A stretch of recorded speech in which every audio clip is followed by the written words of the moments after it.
첫 시간 주님께 안녕하세요. 대강교회 오훈 목사입니다. 5월 31일 화요일입니다.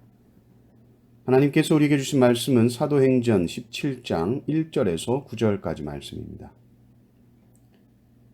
그들이 암비볼리와 아볼로니아로 다녀가 데살로니가에 이르니 거기 유대인의 회당이 있는지라.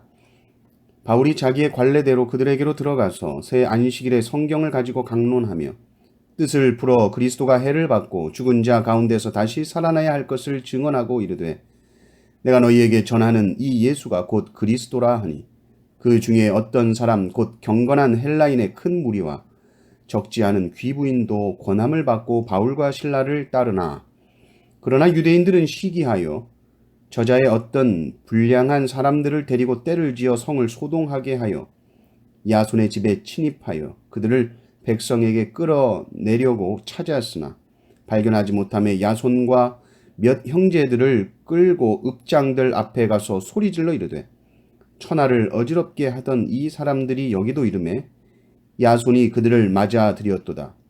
이 사람들이 다 가이사의 명을 거역하여 말하되 다른 임금 곧 예수라 하는 이가 있다 하더이다 하니 무리와 읍장들이 이 말을 듣고 소동하여 야손과 그 나머지 사람들에게 보석금을 받고 놓아주니라. 아멘. 사도행전은 성령님께서 행하셔서 성령행전이라고 하고 또 기도로 모든 일이 되어서 기도행전이다 하고 또 그로 인해서 교회가 생겨나기에 교회행전입니다. 16장에서 빌립보 교회가 탄생합니다. 오늘 17장에서는 데살로니가 교회가 태어나는 이 태동 이야기를 하고 있습니다. 1절을 보면 바울이 빌립보에서 이제 데살로니가로 가게 됩니다. 그리고 바울은 언제든지 어느 곳에 갈 때에 유대인들이 모여있는 회당부터 갑니다. 거기서 새 안식일에 성경을 가지고 강론을 했다 나옵니다. 쉽게 말하면 3주 동안 주일 낮 예배 설교한 겁니다. 본문은 구약을 가지고 그리고 주제와 제목은 예수 그리스도입니다. 3절을 보면 뜻을 풀어 그리스도가 해를 받고 죽은 자 가운데서 다시 살아나야 할 것을 증언하고 이르되 내가 너희에게 전하는 이 예수가 곧 그리스도라. 너희가 기다리던 그 다윗의 자손 그 메시아는 구약 성경이 말하기를 반드시 해를 받고 죽은 자 가운데서 다시 살아나야 된다고 했다. 이것을 구약 성경, 특별히 이사야, 예레미야서를 보면서 쫙 설명을 한 다음에 그럼 그 그리스도가 누구냐? 그 메시아가 누구냐? 바로 예수다. 그가 바로 구약 백성들이 그토록 기다리던 메시아 그리스도다. 메시아 그리스도는 똑같은 말입니다. 메시아는 히브리어고 그리스도는 헬라어입니다. 이것을 선포하는 것이죠. 그러니까 어떤 일이 일어나는가? 회심하는 유대인들도 물론 있었습니다. 회당 지도자 가운데 한 사람인 야손 회심하는데 그러니까 대부분 유대인들은 이 복음을 거부합니다.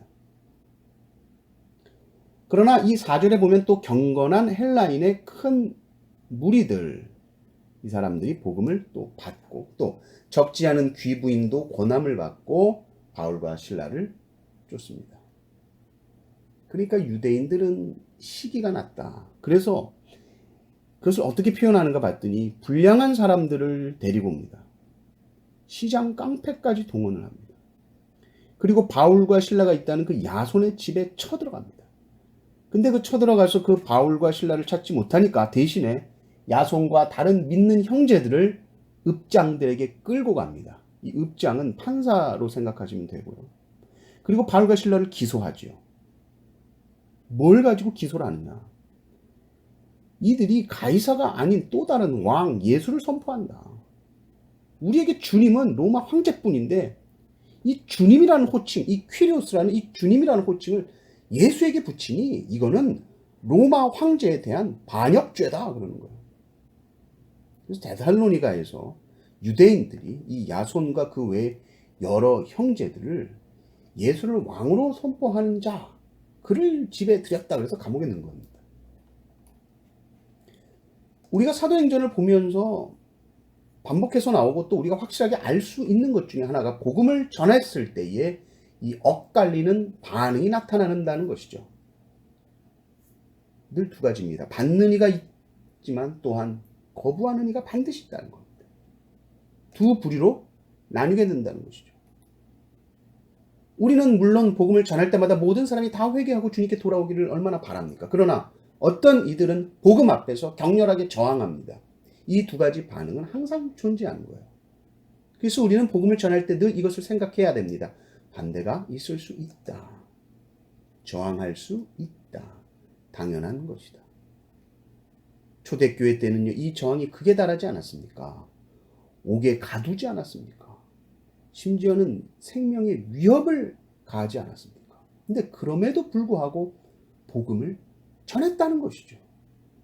그러니까 지금 우리는 사실 무슨 말을 하겠습니까? 우리가 복음을 전하지 않을 어떤 이유도 없습니다. 어떤 말도 다 핑계일 수밖에 없는 것이고 너무나 부끄러워지는 것이죠. 사도행전을 읽을 때마다 왜 나는 복음을 전하지 못하는가? 할 말이 없는 거예요. 우리가 복음의 능력이 없다고 생각하거나 아니면 우리가 우리의 이웃을 사랑하지 않는다는 것뿐이죠. 사도행전의 이 신앙의 선배들을 보면서 우리는 우리 자신의 신앙을 돌아봐야 됩니다. 너무나도 허약해지고 너무나도 약해진 우리의 신앙을 돌아보면서 주님, 우리에게 힘을 주시옵소서. 복음의 능력을 맛보고 전하며 사는 기쁨을 충만케 하여 주시옵소서라고 기도하십시오. 그래서 내가 먼저 복음의 능력 속에 충만히 거하고 구원의 기쁨과 감격 속에 복음을 전하는 기쁨을 누리시는 성도님들 되시기를 주님의 이름으로 축원합니다. 하나님 아버지, 감사합니다. 하루를 주의 말씀으로 시작합니다. 사도행전의 신앙의 선배들의 이 복음을 향한 열정과 생명 걸고 복음 전하는 이 모습이 어느새 우리 안에 다 사그라들고 복음의 능력을 신뢰하지 않고 복음의 기쁨을 누리지 못하고 구원의 감격과 구원의 기쁨이 사라진 우리의 모습을 보면서 우리가 다시 한번 불을 붙이게 하여 주시고 우리의 허약해지고 이 약해진 무릎 주님께서 힘을 주셔서 능력을 주셔서 다시 한번 복음의 능력과 영광을 맛보고 그것을 전하는 기쁨이 우리 온 대강교회 성도 안에 충만하게 넘치도록 은혜를 부어 주시옵소서.